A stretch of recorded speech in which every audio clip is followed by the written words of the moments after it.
Alright, so we're in the wagon today. It's a nice hot Sunday in South Florida. As if we didn't already have enough stuff to do. My brother brought over to the house his new-ish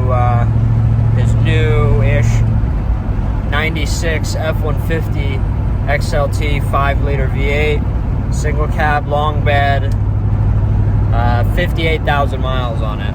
So it's a real gem. I'm not a big Ford guy, but I do like this truck a lot. It was a family member's truck since like brand new, so we're gonna get it going. It's been sitting for a while, so it's having like a crank no start symptom, and it's actually the first year of OBD2, so it had a coolant temp sensor code as well as like a stored MAF code and bank 2 sensor 1 or whatever lean. So that coolant temp sensor can cause a lot of issues like that. So that's the cheapest thing, $20. So we're gonna go get that from O'Reilly's because they're the only ones who have it, and then see what happens.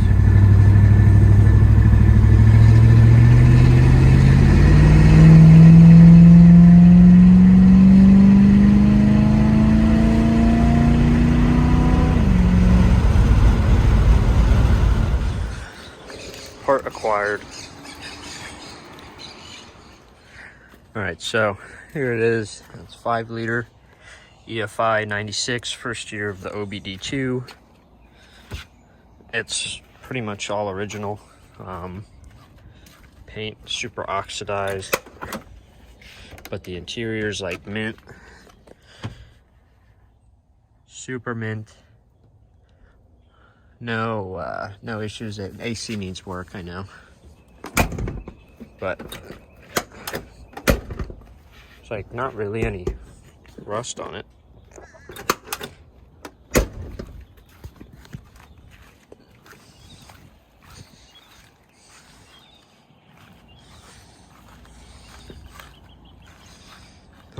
Cool dual tanks. And the transfer switch works too.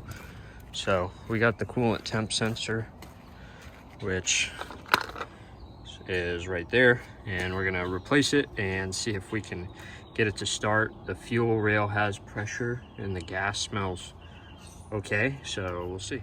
All right, so new sensor's in.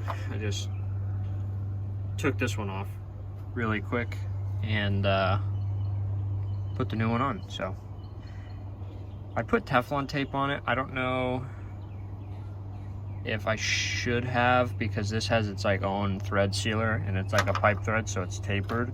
So I don't know if it's gonna affect it grounding or not, but I guess we can just try to run it and see what happens. All right, new temp sensor, it fired right up. So that's good. Pretty happy about that. Nice and easy fix.